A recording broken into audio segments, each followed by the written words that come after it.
Bonjour tout le monde, c'est Marcel pour vous servir ce matin durant ce moment de louange.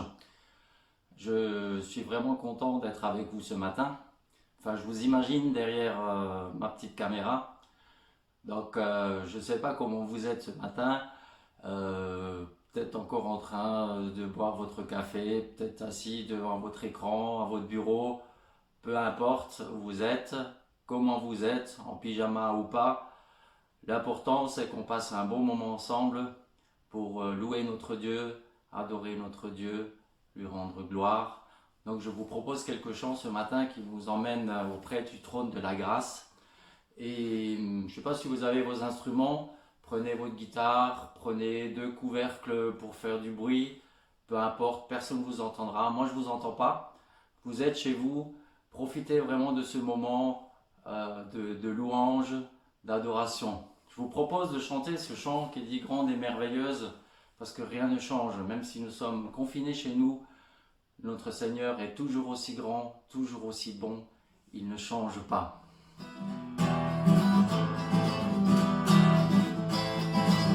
Grande et merveilleuse sont toutes tes œuvres, ô Seigneur notre Dieu tout-puissant, juste et véritable dans toute ta volonté, dans le roi éternel, qui sur la terre et dans le ciel est semblable à toi. Tu règnes sur tout l'univers, Dieu d'Israël. Un jour devant toi, tout genou fléchira, toute langue te bénira. Alléluia, Alléluia, Alléluia, Amen. La la la la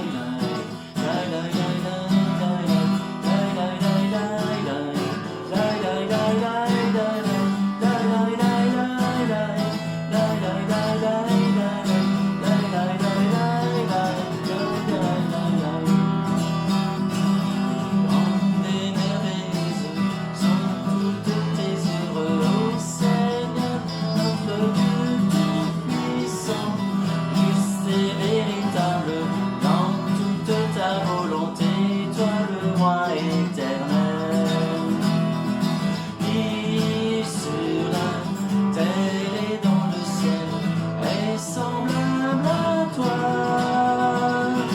Tu règnes sur tout l'univers, Dieu d'Israël. Un jour devant toi, tout genou fléchira, toute langue te bénira. Alléluia, Alléluia, Alléluia, Amen.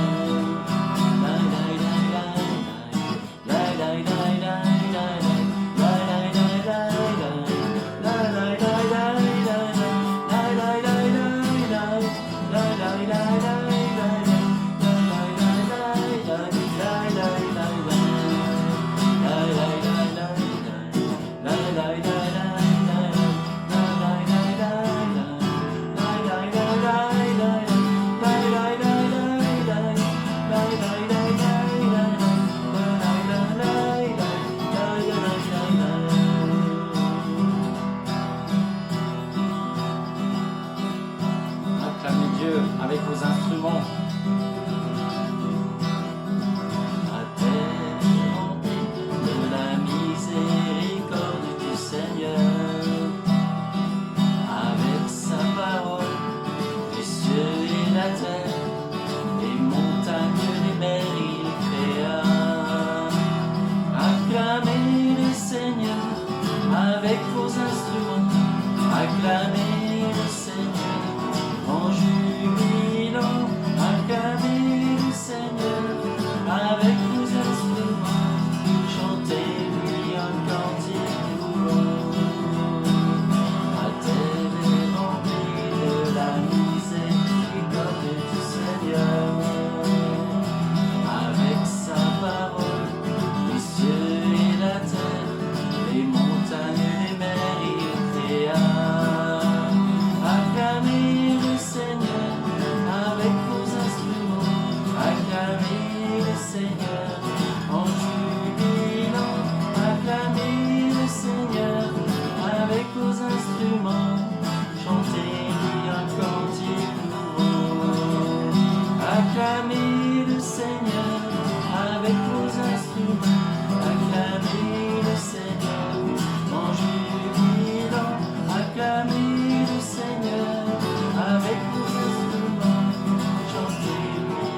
reste, ce que nous voulons faire, c'est chanter un cantique nouveau.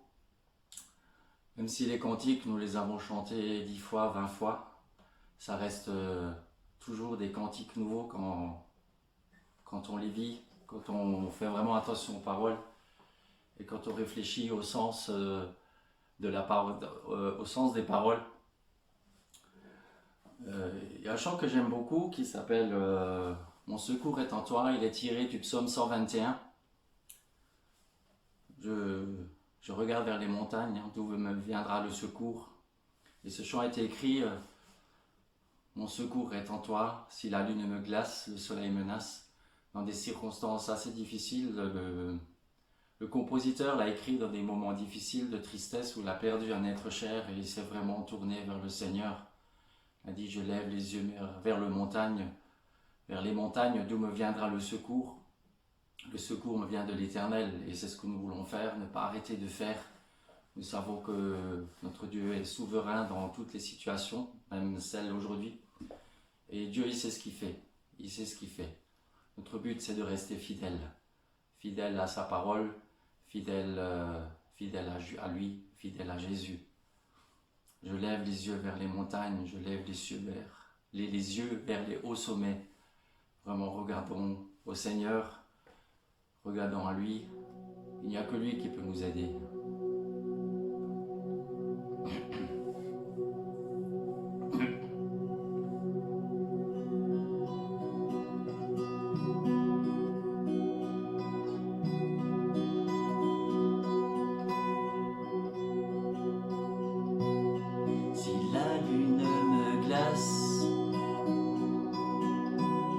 Et le soleil menace, créateur des étoiles, mon secours est en toi. Si mes larmes ruissellent et que mon pas chancelle, créateur de la terre, mon secours est en toi. Je lève les yeux vers les hauts sommets. Toi seul est mon Dieu, je proclamerai.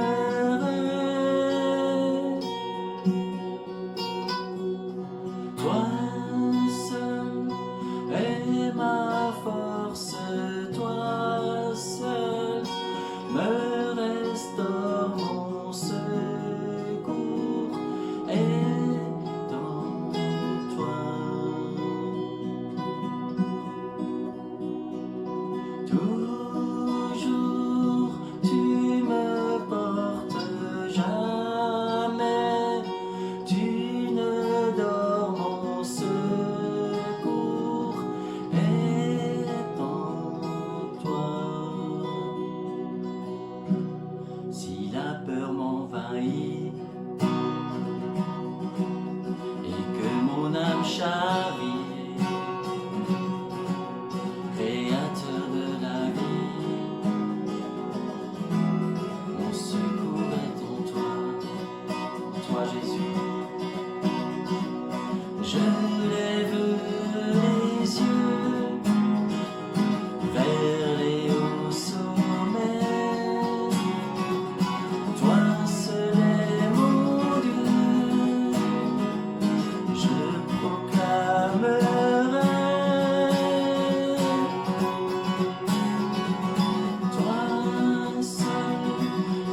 circonstances, tu restes vrai.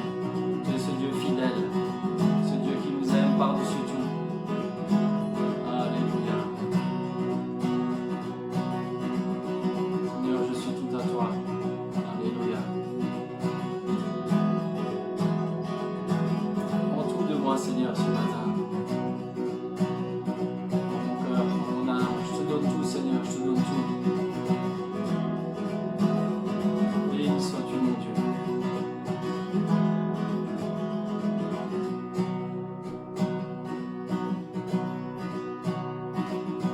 Je te donne mon cœur, il ne m'appartient plus. Ce que j'ai de meilleur, tout est pour toi, Jésus. Un parfum de malheur sur toi est répandu. C'est l'offrande de mon cœur. Je suis à toi, Jésus. Prends mon âme, prends mon cœur. Je te donne tout. Prends ma vie, me voici. Je te donne tout. Mon cœur est à toi, tout à toi.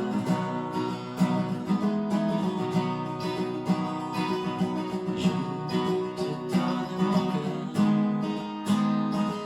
il ne m'appartient plus. C'est que j'ai de meilleur, tout est pour toi, Jésus. Un parfum de valeur sur toi est répandu. C'est l'offrande de mon cœur. Je suis à toi, Jésus. Prends mon âme, prends mon cœur. Je te donne tout. Prends ma vie, me voici. Je te donne tout. Mon cœur est à toi, tout à toi. Mon cœur est à toi, tout à toi. Mon cœur est à toi, tout à toi.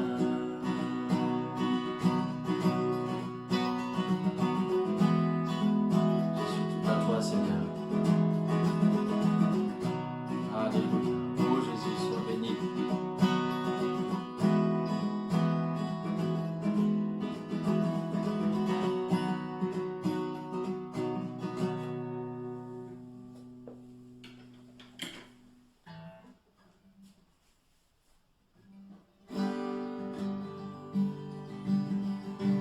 Offrons au Seigneur ce que nous avons de meilleur.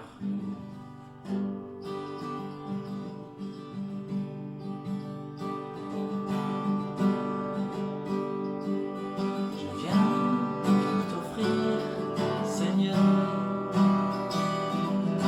ce que j'ai de meilleur. Je viens t'offrir ma vie. Oui, à toi, Jésus-Christ. Et même si je suis fragile, et même si c'est difficile, je chanterai gloire à l'Éternel. Je chanterai louange à ton nom. Je chanterai Dieu, mon essentiel. Je chanterai en l'honneur de son nom.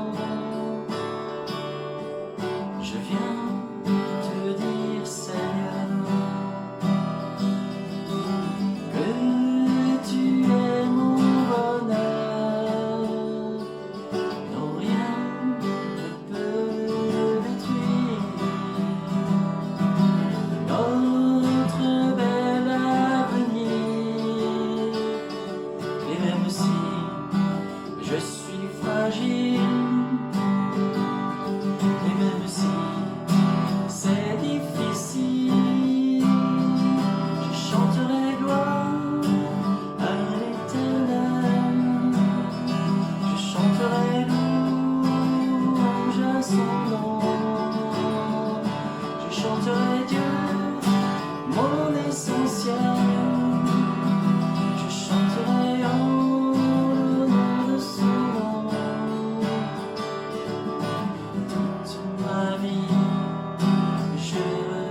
chanterai gloire à l'Éternel.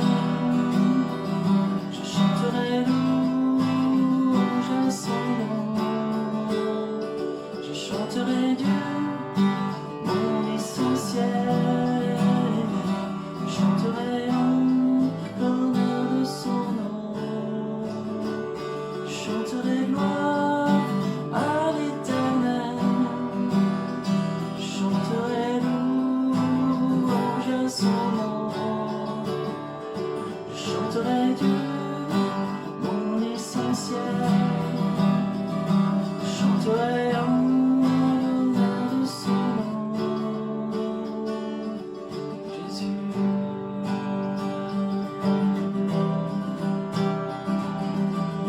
Alléluia, Seigneur, tu es bon.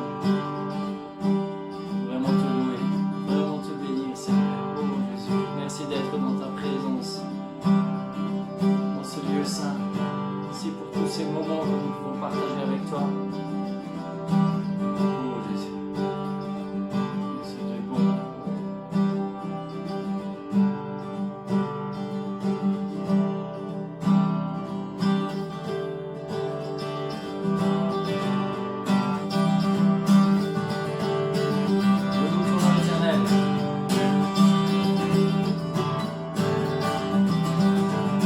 Je loue ton nom éternel. Je loue ton nom éternel.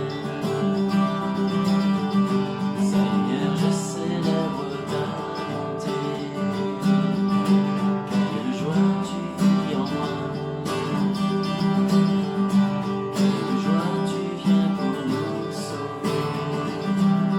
Tu viens du ciel sur la terre, montrer ta voix de la terre à la croix, payer pour moi de la croix jusqu'au tombeau et du tombeau jusqu'au ciel.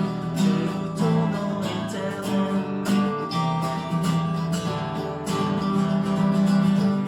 Je loue ton nom éternel. Seigneur, je célèbre ta bonté. Quelle joie tu vis en moi. Quelle joie tu viens pour nous sauver. Tu viens du ciel sur la terre, montrer ta voix de la terre à la croix, payer pour moi de la croix jusqu'au tombeau et du tombeau jusqu'au ciel. Je loue ton nom éternel. Tu viens du ciel sur la terre, montrer la voie de la terre à la croix, payer pour moi de la croix jusqu'au tombeau et du tombeau jusqu'au ciel. Je loue ton nom éternel.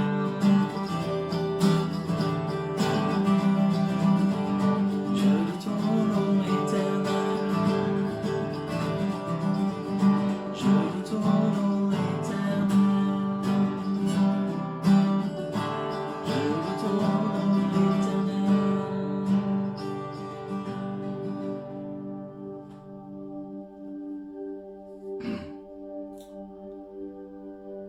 Ouais, merci au Seigneur pour ces bons moments passés ensemble. Je vais laisser la place à Michael pour la parole du Seigneur, la parole de Dieu. Que Dieu vous bénisse. Amen.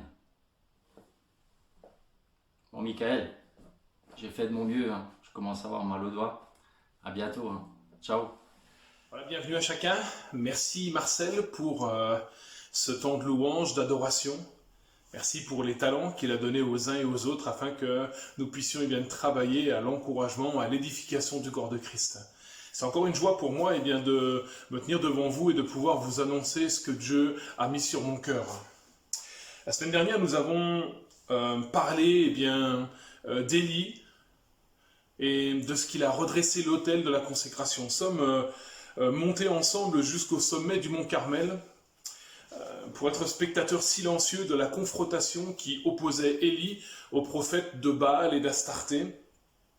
Nous avons été au bénéfice d'une grande leçon d'obéissance de la part du prophète Élie. Ce grand homme de Dieu, quant à l'obéissance, à la parole de Dieu qu'il démontra en relevant l'autel de la consécration avec tout ce que cela comportait. Je rappelle ce passage de la prière d'Élie, cette prière qu'il a fait monter vers Dieu avant que le feu ne tombe, ce passage qui se trouve dans 1 Roi 18, verset 36. Au moment de la présentation de l'offrande, Élie le prophète s'avança et dit « Éternel, Dieu d'Abraham, d'Isaac et d'Israël, que l'on sache aujourd'hui que tu es Dieu en Israël et que je suis ton serviteur et que j'ai fait toutes choses selon ta parole. » Amen. Toutes choses selon ta parole. Nous ne pouvons avoir aucun doute sur l'engagement sans faille du prophète Élie envers Dieu. Et pas seulement en parole, mais aussi en acte. Il se présentera lui-même de la manière suivante. Nous lisons ce texte dans 1 Roi 17, verset 1.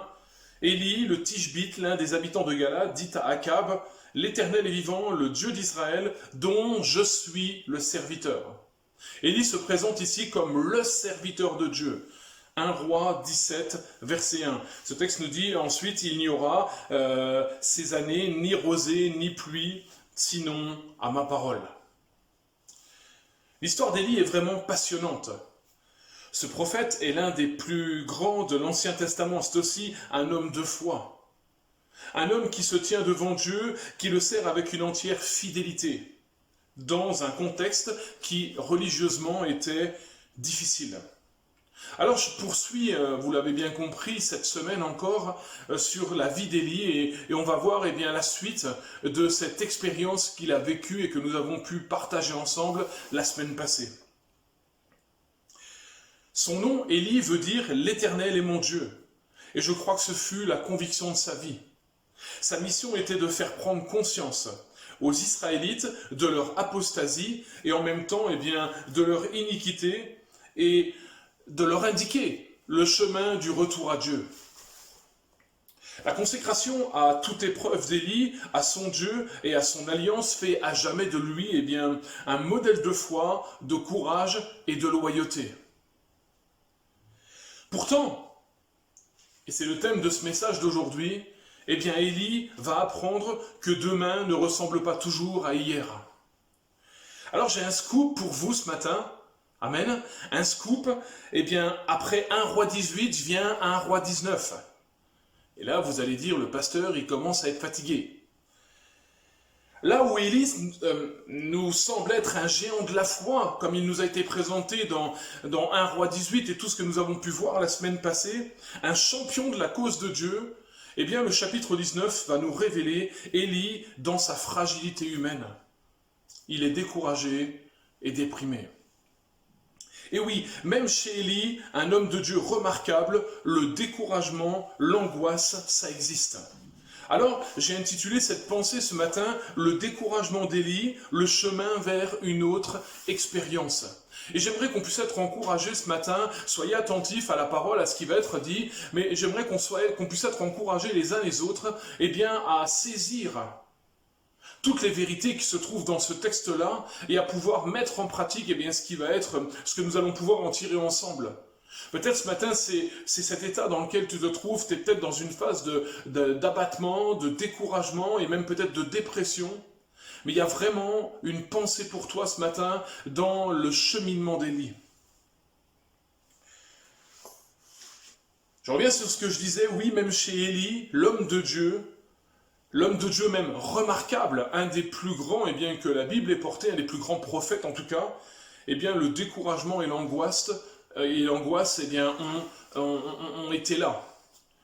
Et je dirais, prier pour les serviteurs de Dieu qui ne sont pas à l'abri de ce genre de circonstances dans leur vie. Alors nous lisons ensemble les 7 premiers versets du chapitre 19 du premier livre des rois. 1 Roi 19, versets 1 à 7. Akab rapporta à Jézabel tout ce qu'avait fait Élie, et comment il avait tué par l'épée tous les prophètes. Jézabel envoya un messager à Élie pour lui dire « Que les dieux me traitent dans toute leur rigueur, si demain à cette heure, je ne fais pas de ta vie ce que tu as fait de la vie de chacun d'eux. » Élie, voyant cela, se leva et s'en alla pour sauver sa vie. Il arriva à Beersheba, qui appartient à Juda, et il y laissa son serviteur. Puis il alla dans le désert où, après une journée de marche, il s'assit sous un genêt et demanda la mort en disant « C'est assez, maintenant, Éternel, prends mon âme, car je ne suis pas meilleur que mes pères. » Il se coucha et s'endormit sous un genêt. Et voici un ange le toucha et lui dit « Lève-toi, mange. » Il regarda, et il y avait à son chevet un gâteau cuit sur des pierres chauffées et une cruche d'eau. Il mangea et but, puis se recoucha. L'ange de l'Éternel vint une seconde fois, le toucha et dit « Lève-toi, mange, car le chemin est trop long pour toi. » Je ne sais pas vous, mais à la lecture de ce texte, à la lecture de ce passage, j'ai juste envie de crier, au vu de ce qui s'est passé, juste le chapitre d'avant, dans cette confrontation avec les prophètes de Baal et d'Astarté sur le mont Carmel, j'ai juste envie de crier, mais qu'est-ce qui se passe, Élie? Qu'est-ce qui se passe? J'aime la transparence de la parole de Dieu. Il est très réconfortant pour notre foi, comme nous l'avons vu la fois dernière, et bien de relire toutes les victoires que Dieu a remportées au travers d'Élie et du ministère d'Élie. Mais il me semble aussi qu'il faut reconnaître que le spectacle d'un Élie qui craque, qui est au bout de ses forces, qui touche le fond, c'est aussi réconfortant. Non pas que l'on puisse se réjouir de la faiblesse sans doute passagère d'Élie, ce qui, à mon sens, ne serait pas aller dans le sens de ce que Dieu nous demande, plutôt de nous bénir, de nous supporter, de nous encourager les uns les autres. Mais je crois que quand je dis qu'on peut se réjouir, c'est simplement parce que nous sommes quelque part rassurés de les découvrir aussi ainsi. Pourquoi? Eh bien parce qu'il nous arrive, il me semble, en tout cas, les uns les autres, eh bien, de craquer. Aussi d'être à bout du rouleau et quelque part de déclarer à l'instar d'Élie, mais c'en est trop, j'en peux plus, c'est terminé, je jette l'éponge, c'est fini. Très honnêtement, chers frères et sœurs, chers amis, ce matin, qui de nous n'a jamais eu cette pensée, qui de nous n'a jamais eu cette ultime tentation de tout laisser, de tout abandonner? À moins qu'il n'y ait qu'à moi que ça arrive, et alors à ce moment-là, eh bien, tant pis, mais je ne crois pas. Je crois que nous sommes tous concernés par ce qui est arrivé à Élie. On trouve dans l'Écriture d'ailleurs d'autres exemples de croyants qui ont vécu de telles phases de découragement. Je peux citer plusieurs ce matin: Job, Jacob, Jean-Baptiste, Élie évidemment, David, Jérémie et bien d'autres encore. Pensons même à l'apôtre Paul et même à Jésus lorsqu'il sera dans le jardin de Gethsémane, et j'y reviendrai tout à l'heure. Ces croyants, ces vrais chrétiens, ces prophètes, ces serviteurs de Dieu, eh bien, ont pu connaître des périodes d'abattement, de doute et de profond découragement.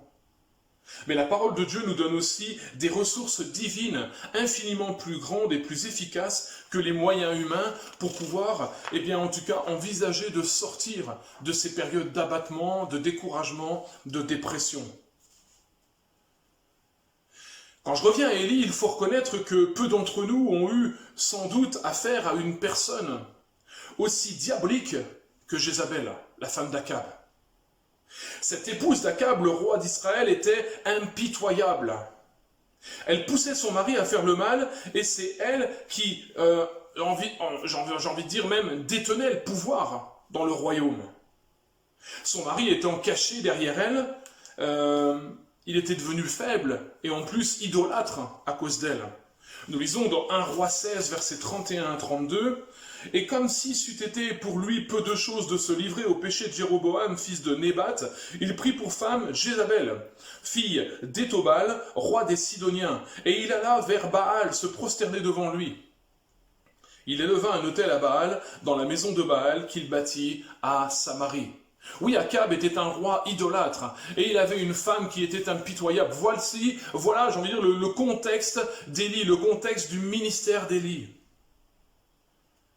Désormais, ce roi, après avoir épousé Akab, eh bien, n'était plus qu'un jouet entre les mains de cette Sidonienne. Chaque fois que Jézabel proférait une menace, comme nous l'avons lu dans le verset 2 du chapitre 19, eh bien chacun savait qu'elle serait suivie d'effet. C'était vraiment une ennemie redoutable, et redoutée d'ailleurs.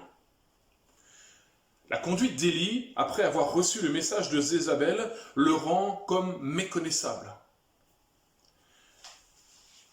Le texte de l'épître de Jacques nous dit, Jacques 5, verset 17, « Élie était un homme de la même nature que nous. Il pria avec instance pour qu'il ne plût point, et il ne tomba pas de pluie sur la terre pendant 3 ans et 6 mois. » Évidemment, Jacques fait référence à ce passage. Alors, pourquoi je cite Jacques maintenant? Eh bien, c'est parce que nous citons souvent ce passage comme référence au fait que nous aussi, nous pouvons accomplir le miraculeux de Dieu et avoir une vie de prière efficace. Mais dans le contexte du chapitre 19, cela nous rappelle avant tout qu'Élie était un homme comme les autres, en proie au découragement et à tous les sentiments humains. Aussi grand fut son ministère, aussi grande et aussi grands furent ses moments de découragement. Élie est un type de Christ dans la parole de Dieu. N'oublions pas, et c'est ce que je disais tout à l'heure, mais l'abattement de Jésus à Gethsémane, où lui-même dira « Mon âme est triste jusqu'à la mort ». C'est le Fils de Dieu qui dit « Mon âme est triste jusqu'à la mort ». Oui, Jésus a connu ces temps tellement compliqués, ces temps d'abattement, ces temps où son âme a été comme broyée à l'intérieur de lui. Et c'est bien pour ça, comme dit le livre aux Hébreux, qu'il est capable de nous comprendre et d'intercéder pour nous. Pourquoi? Parce qu'il nous a précédés en toutes choses. Amen, que son nom soit béni. Beaucoup de choses ont déjà été dites, plus ou moins justes pour expliquer la dépression d'Élie. Alors, je ne vais pas ce matin me lancer dans des explications, mais plutôt m'arrêter aux remèdes plutôt qu'aux causes. Les causes, voilà, elles sont dans la parole de Dieu. Nous pouvons les expliquer de telle ou telle manière. Mais j'aimerais plutôt regarder ce matin à comment Élie va sortir de ce temps de découragement et de ce temps de dépression. Nous savons une chose qui est sûre, c'est qu'Élie eut peur. Et que cette terreur le poussa à partir loin au désert pour tenter de sauver sa vie. Ça, c'est une certitude, c'est le texte qui le dit. Arrivé là, il va dire, et nous l'avons lu tout à l'heure, c'est Élie qui va dire, mais c'en est assez. Maintenant, Éternel, prends mon âme, car je ne suis pas meilleur que mes pères. Quel constat! Élie constate. Élie fait ce diagnostic sur sa vie, il n'est pas meilleur que ses pères. Dit autrement, Élie semble déçu de lui-même, dans l'échec, et préfère à ce moment-là, plutôt que d'affronter les choses, eh bien que tout s'arrête. Laissez-moi vous dire ce matin, chers frères et sœurs, chers amis, que Dieu n'est pas surpris de nos réactions, puisqu'il connaît tout par avance. Je dirais même qu'il permet certaines choses afin que nous-mêmes, nous puissions découvrir qui nous sommes vraiment. La déception vient en nous lorsque la réalité n'est pas à la hauteur de nos attentes. Mais rien n'est en dessous des attentes de Dieu puisqu'il connaît toutes choses. Amen. Dieu connaît toutes choses et n'est pas surpris, n'est pas pris au dépourvu. Dieu ne nous voit pas au travers de nos yeux, mais il nous voit au travers de l'œuvre expiatoire et parfaite de Jésus-Christ son Fils sur la croix du Calvaire à Golgotha.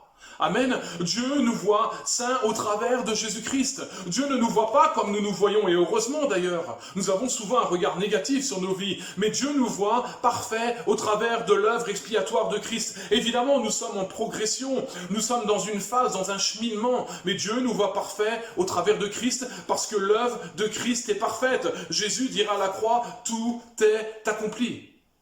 Il n'y a rien à rajouter. Amen. Il n'y a rien à ajouter. Alors il arrive parfois que nous perdions espoir en nous-mêmes. Mais Dieu ne perd pas espoir en nous. Alléluia. Si tu perds espoir en toi ce matin, dis-toi bien, et je te l'affirme avec la parole de Dieu, que Dieu ne perd pas espoir en toi. Et c'est pour ça que Christ a donné sa vie. Il a donné sa vie pour ça. Il a donné sa vie pour toi. Parce que Dieu veut investir encore en toi. Malgré parfois que nous puissions être dans le découragement, dans l'abattement, dans la dépression, cherchant à vouloir fuir tout ça. Souvent nous pensons que nous ne méritons rien de Dieu à cause de notre échec, de nos manquements, de nos incertitudes et même de notre manque de foi parfois dans telle ou telle situation. Laissez-moi vous dire ce matin que Dieu nous aime autant quand nous sommes sous le genêt dans le désert que quand nous sommes sur le mont Carmel. Amen.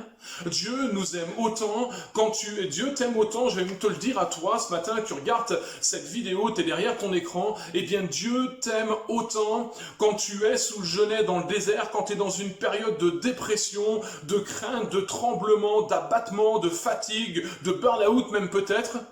Il t'aime autant à ce moment-là que quand tu es dans un temps de victoire, que quand tu es dans un temps d'excellence, que quand tu es sur le mont Carmel. La Bible nous dit que nous ne sommes pas appelés à marcher par la vue, mais par la foi. Lisons ce texte en 2 Corinthiens 5, verset 7. « Car nous ne marchons pas par la foi, car nous marchons par la foi et non par la vue. » Excusez-moi. Je crois que marcher par la vue fait grandir nos difficultés et paralyse notre activité spirituelle et même notre foi. Je prends quelques exemples. Rappelons-nous de cette expérience, de cet épisode des 10 espions que Moïse envoya à Canaan. Seulement 2 ont eu foi. Seulement 2 ont cru que Dieu pourrait être avec eux, mais en même temps, eh bien, le voyage, la caravane, j'ai envie de dire, qui était dans le désert a été paralysée, a été arrêtée. Et les Israélites, à ce moment-là, ne sont pas entrés en Canaan. Pourquoi ? Parce qu'ils se sont arrêtés à ce que leurs yeux voyaient. Ou encore quand Pierre marcha sur les eaux par la foi, et il commença à enfoncer quand son regard physique prit le dessus. Notre regard, marcher par la vue, eh bien, augmente en général nos difficultés et paralyse notre activité spirituelle et notre foi. J'ai appris par l'expérience qu'après une grande victoire pour le Seigneur s'ensuit souvent une grande contre-attaque de l'ennemi de nos âmes. Et là, je suis sûr et certain que plusieurs vont dire Amen parce que vous l'avez déjà vécu. Après une grande victoire, après des temps justes d'excellence, après des temps de visitation, il s'ensuit souvent une grande contre-attaque de l'ennemi de nos âmes. Rappelons-nous ce temps de Actes chapitre 2, la Pentecôte, la visitation de la Pentecôte, et là, des milliers vont se donner au Seigneur, et juste après, s'en suivra la persécution, et l'Église dispersée. J'ai envie de dire, si tu es dans cet état ce matin, dans cet état de découragement, dans cet état même de dépression, eh bien, rends gloire à Dieu. Pourquoi vous allez dire pour une seconde fois, mais le pasteur, il a vraiment craqué ce matin. Non, non, non. Si tu es dans cet état ce matin, rends gloire à Dieu. Parce que par la foi, Dieu ne veut pas te laisser dans l'état dans lequel tu es. Mais tu es candidate à la bénédiction. Dieu veut agir en toi. Dieu va mener à son terme ce qu'il a commencé en toi. Nous lisons au psaume 34, versets 18 à 19. « L'Éternel est près de ceux qui ont le cœur brisé et il sauve ceux qui ont l'esprit dans l'abattement. » Le malheur atteint souvent le juste, mais l'Éternel l'en délivre toujours. Amen. L'Éternel l'en délivre toujours. L'Éternel est près de ceux qui ont le cœur brisé. Il sauve ceux qui ont l'esprit dans l'abattement. Il y a une bonne nouvelle ce matin. Le Seigneur veut te visiter. Le Seigneur veut t'encourager. Le Seigneur veut te fortifier. Il a donné sa vie pour ça. La suite du texte nous montre que l'Éternel, justement, on va envoyer un ange, il est même dit l'ange de l'Éternel dans le texte, pour secourir son serviteur Élie. Et rappelons-nous, quand je disais tout à l'heure, eh bien qu'Élie était un type de Christ, mais Jésus aussi, à Gethsémanée, va recevoir le secours divin, un ange pour le fortifier. Dans sa situation, Élie va être béni de la part de Dieu. Dieu va prendre soin de son serviteur. Alors je dirais, dans ta situation ce matin, eh bien, attends-toi à Dieu et laisse-le t'envoyer quelqu'un. Accepte qu'il t'envoie son secours.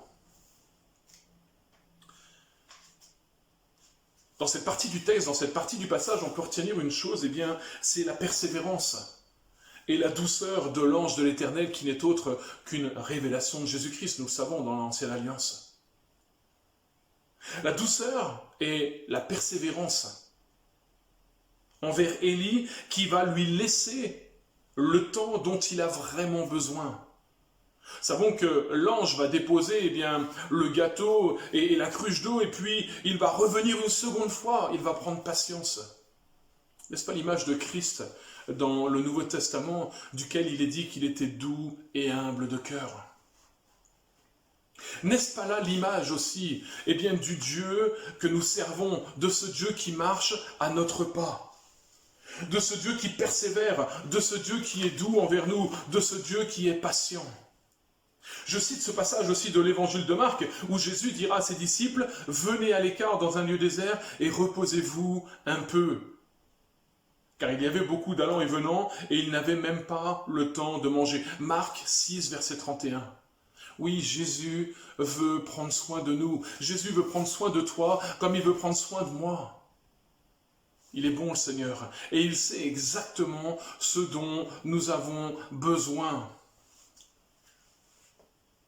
Notre Père aimant ne nous fera jamais subir plus que nous pouvons supporter. Gardons à l'esprit qu'il reste au contrôle de toute chose.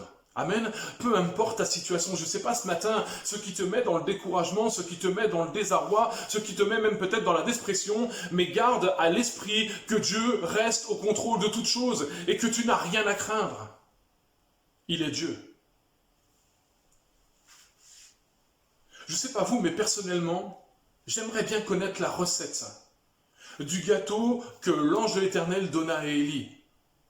Parce que, avec un seul gâteau et une cruche d'eau, eh bien, il va pouvoir parcourir 40 jours et 40 nuits de marche jusqu'à la montagne d'Horeb. Waouh! Ça, c'est le miracle de Dieu. Ça, c'est le miracle de Dieu. Rien d'extraordinaire. Un gâteau et une cruche d'eau. Oh, certains auraient peut-être envisagé plutôt un bon plat avec des mets succulents, un petit peu comme le roi va vouloir donner à Daniel et à ses amis quand ils sont en déportation, mais non. L'ange de l'Éternel et Jésus va toujours nous amener ce qui nous est nécessaire, ce dont nous avons réellement besoin. Un gâteau chauffé sur des pierres et une cruche d'eau. Et avec cela, eh bien, il va aller jusqu'à la montagne d'Horeb. Et à la montagne d'Horeb, eh bien, il va arriver vers une nouvelle expérience. Parvenu à ce point de déception, Élie va faire une autre grande expérience. Et c'est là que le Seigneur veut t'emmener peut-être dans ce temps de découragement, dans ce temps de dépression. Il veut t'emmener à faire une nouvelle expérience, à le découvrir encore sous un autre trait. Élie va faire une grande expérience. Celle tout à fait formidable de l'amour de Dieu. Élie va expérimenter de nouveau et redécouvrir l'amour que Dieu a pour lui, l'amour du Dieu qui nous aime et nous accueille qui que nous soyons, quoi que nous ayons fait. Amen. Peu importe ce que tu as fait, peu importe qui tu es, peu importe où tu en es, le Seigneur veut t'accueillir dans ta présence et ce matin il t'ouvre la porte.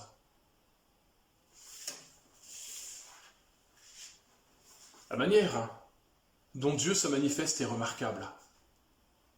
C'est dans une caverne qu'Élie termine sa route et c'est là aussi que Dieu va venir le rencontrer. Tout ça, c'est la suite du chapitre 19. Évidemment, je vous invite, comme la semaine passée, à lire tout le chapitre 19 pour avoir tout le contexte. C'est dans une caverne que Dieu va venir rencontrer Élie et Dieu va poser cette question à Élie, « Que fais-tu ici ?» Que fais-tu ici? Je crois, selon ce que dit le texte, que Dieu l'avait conduit jusqu'à Horeb, mais qu'il ne lui avait pas dit d'entrer dans la caverne. Ça, il l'a fait de lui-même. Élie l'a fait de lui-même. Il s'est selon son état, et là on comprend bien que son état de dépression n'est pas encore terminé, il va chercher à s'enfermer, à se mettre dans un coin noir et à rester là, peut-être en attendant encore la mort. D'où cette question que Dieu lui pose, que fais-tu ici, Élie? Ce matin, je dirais qu'il ne suffit pas d'être à l'endroit voulu de Dieu, on doit aussi avoir l'attitude que Dieu attend de nous. Malgré que son corps ait été fortifié, eh bien son esprit est toujours en mode dépression. Mais dans sa grâce, alléluia, ça c'est la bonne nouvelle, eh bien Dieu s'occupe de notre corps, de notre âme et de notre esprit. Quand Dieu veut nous restaurer, quand Dieu veut nous renouveler, il va le faire complètement. Amen. Il veut le faire complètement. Et c'est une parole pour toi ce matin. Peut-être c'est ton esprit, peut-être c'est ton âme, peut-être c'est ton corps qui souffre. Mais quand Dieu veut nous restaurer, il veut le faire complètement, définitivement. Que son nom soit béni. Alors, le Seigneur te pose cette question, mon frère, ma sœur, mon ami, ce matin. Que fais-tu dans cette caverne où tu t'es enfermé et où tu ressasses, eh bien, ce qui te fait mal, ce qui t'angoisse, ce qui t'a conduit, eh bien, à entrer dans la dépression. Que fais-tu dans cette caverne? Un peu plus loin, Dieu va donner cet ordre, et je dis cet ordre bien parce que le texte est à l'impératif, il va donner cet ordre à Élie, sors et tiens-toi dans la montagne devant l'Éternel. 1 Roi 19, verset 15. Remarquons que l'état d'esprit de l'ange de l'Éternel qui est venu lui apporter le gâteau et la cruche d'eau, eh bien, n'est autre que le même état d'esprit de Dieu, mais évidemment, c'est la même personne. Dieu se révèle pas comme le Dieu fort et terrible à Élie à ce moment-là, juste à la sortie de la caverne. Il n'est pas dans le vent violent, il n'est pas non plus dans le tremblement de terre, ni dans le feu brûlant, mais il est dans un son doux et subtil. Il est dans un son doux et subtil. Élie avait déjà connu la révélation du Dieu fort et terrible sur le mont Carmel, quand le feu est descendu, quand tout a été consumé.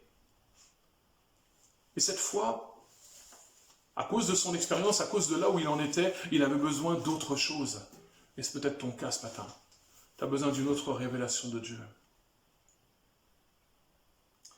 Je dirais excellent geste d'attention et de délicatesse de Dieu, qui révèle son incommensurable amour, sa patience. J'ai envie de dire, dans le silence du désert, l'amour de Dieu va redonner vie au prophète Élie. Élie va comprendre que Dieu l'aime tel qu'il est. Pas pour ce qu'il fait, mais tel qu'il est. À ce moment, au verset 13, Dieu repose la même question. Que fais-tu ici, Élie? Alors j'aimerais faire cette petite remarque ce matin. Je ne sais pas si vous avez remarqué, mais Dieu continue à poser la même question jusqu'à ce qu'il reçoive la réponse voulue. Qu'il continue à lancer le même appel jusqu'à ce qu'on lui réponde, et qu'il continue à donner le même commandement jusqu'à ce qu'on obéisse. Ça, c'est le Dieu que je connais. Il est patient, mais il est persévérant aussi. Pourquoi? Parce qu'il veut que tous soient sauvés et parviennent à la connaissance de la vérité. Il est intéressant de constater, à ce moment, que Dieu ne va pas chercher à se justifier devant Élie quant à la réponse qu'il lui donne, mais il va tout de suite le tourner à nouveau vers l'avenir. Et ça, c'est juste exceptionnel. Le Seigneur voudrait que tu comprennes ce matin que ton passé n'a pas d'avenir et que seul ton présent, prépare ce que tu vivras demain. Ton passé n'a pas d'avenir, seul ton présent prépare ce que tu vas vivre demain. Dieu ne s'est pas arrêté spécialement à la réponse d'Élie, mais tout de suite il va le conduire vers ce qui l'attend, vers son futur, vers une autre mission. Voici la réponse que Dieu apporte à la plainte d'Élie. Nous trouvons ça en 1 Roi 19, verset 15. Va et reprends ton chemin. Va et reprends ton chemin. Je dirais que comme le Seigneur ne fait pas les choses à moitié, Il le sort de sa caverne, mais il lui donne aussi une nouvelle mission. Et nous savons, quand nous lisons un petit peu plus loin dans le chapitre 19, eh bien, il aura comme mission de oindre un roi, un général et un prophète. Rien que ça, me direz-vous. Et Dieu le prépare même pour sa plus belle expérience, la plus belle de toutes, je dirais. Elle est presque unique dans la parole de Dieu. Seulement quelques-uns ont vécu ça. Son ascension au ciel, l'enlèvement d'Élie. Sans mourir, passer de la vie terrestre à la vie céleste. Entrer en communion directe et étroite avec Dieu lui-même. Là encore, c'est un type de Christ. Non seulement entendre sa voix, mais voir son visage. Quelle gloire! Je crois que quand le moment est venu pour Élie de vivre tout ça, il n'a pas dû regretter que Dieu n'ait pas exaucé sa demande quand il lui demandait de reprendre sa vie. 9 siècles plus tard, ce même Élie a été vu par 3 disciples sur la montagne de la Transfiguration, parlant avec Moïse et Jésus. Et d'ici peu, je dirais, selon l'Apocalypse, ce même Élie reviendra sur la terre comme témoin invincible de l'Éternel pendant la période des ténèbres les plus noires que cette terre n'ait jamais passée. Ce sera bien autre chose que le coronavirus. La bonne nouvelle, et la bonne nouvelle pour toi ce matin, c'est que Dieu n'a pas laissé Élie dans sa dépression. Il ne lui a pas non plus accordé la mort. Parce qu'il savait déjà, parce qu'il connaissait déjà, parce que Dieu connaît toutes choses. Il savait déjà ce qu'il avait prévu pour son prophète. Amen. Dieu veut t'encourager ce matin, parce qu'il sait déjà ce qu'il a prévu pour ta vie. Il sait déjà où il te conduit, et il te demande juste ce matin de lui faire confiance. Je dirais au contraire, la dépression qu'Élie a connue, l'a conduit à un niveau plus élevé de communion avec Dieu et de service. Souvent et je conclue avec ça, souvent nous pouvons dire Amen à la Bible, parce que nous connaissons déjà la fin de l'histoire. Mais c'est plus difficile pour nos vies, et c'est peut-être plus difficile pour toi ce matin, de dire Amen à tout ce que tu as entendu, simplement parce que tu es dans le dur, parce que tu es en train de vivre et traverser cette expérience-là. Je ne veux pas dire grand-chose ce matin, je dirais juste, mais accepte l'impératif de Dieu. Et comme Dieu l'a dit à Élie, accepte de sortir de la caverne. Accepte de sortir de ce lieu où tu t'es renfermé, de ce lieu où tu ressasses. Des choses qui, malheureusement, te dépriment, te fatiguent, te font peur. Rappelons-nous du prophète Jérémie, qui est sûrement l'un des prophètes qui a le plus souffert dans la parole de Dieu. Jérémie disait « Je vais repasser en mon cœur ce qui va me donner de l'espérance. » Et s'il y a bien une chose que le Seigneur te dit ce matin, mais c'est repasse en ton cœur ce qui va te donner de l'espérance.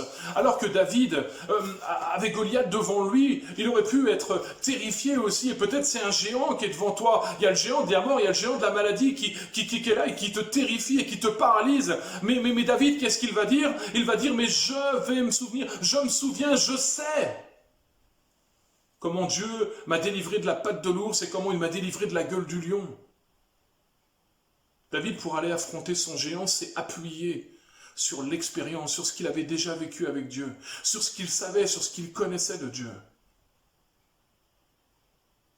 Que le Seigneur puisse nous aider ce matin à nous appuyer sur notre expérience, sur ce que nous savons sur la parole de Dieu, pour peut-être sortir de ces états, de ces craintes, de ces tremblements, de cette dépression qui nous a saisis.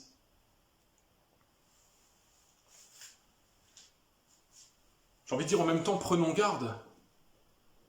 Si nous sommes dans un temps de victoire, aux attaques de l'ennemi de nos âmes, parce qu'il ne se laissera pas, il ne va pas se faire oublier. Il est là, et bien là. Attention aussi, comme la Bible dit, à celui qui est debout prenne garde de tomber. Alors, que cette expérience Que cette expérience d'Élie nous fasse réfléchir, chers frères et sœurs, chers amis, ce matin, et nous aide à mieux faire confiance à Dieu qui reste maître du temps et des circonstances. Que son nom soit béni. Seigneur, nous voulons te remercier pour ta parole encore ce matin.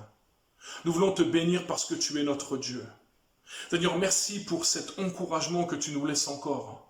Merci pour la toute-puissance, Seigneur mon Dieu, de ta présence dans nos vies. Merci parce que c'est toi qui nous restaures. Merci parce que c'est toi qui nous relèves. Merci parce que c'est toi qui nous encourages, parce que tu sais exactement, Seigneur, ce que nous traversons.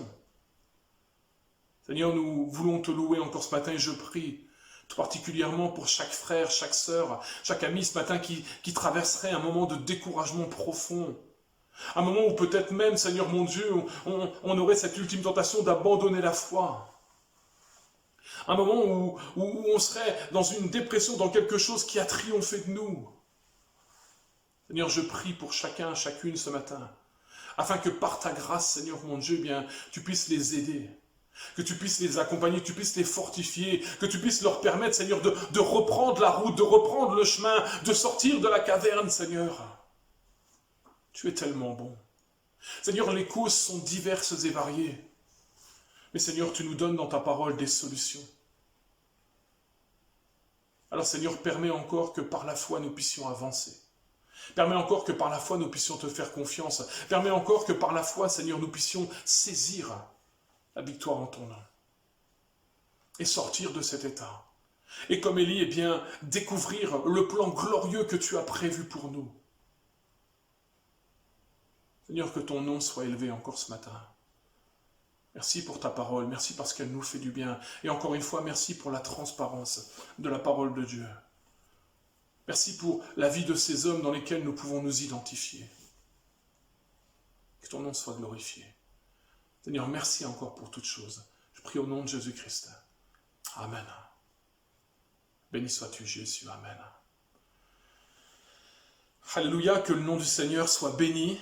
Voilà, encore merci aux uns et aux autres, merci à Marcel pour la louange, merci aux frères qui donnent aussi des messages la semaine, merci pour les encouragements, merci pour tout ce qui est partagé aussi sur le mur WhatsApp, merci aux uns et aux autres, nous voulons vraiment vous bénir dans le nom de Jésus-Christ. Prenons courage encore, continuons à nous porter, continuons à prier les uns pour les autres dans cette période de confinement encore. Les choses ne sont pas terminées encore, nous n'allons pas pouvoir nous retrouver encore pour le moment, mais en attendant, eh bien, nous voulons continuer à nous édifier, à nous encourager, à nous fortifier. Voilà, bon dimanche à chacun et à la semaine prochaine.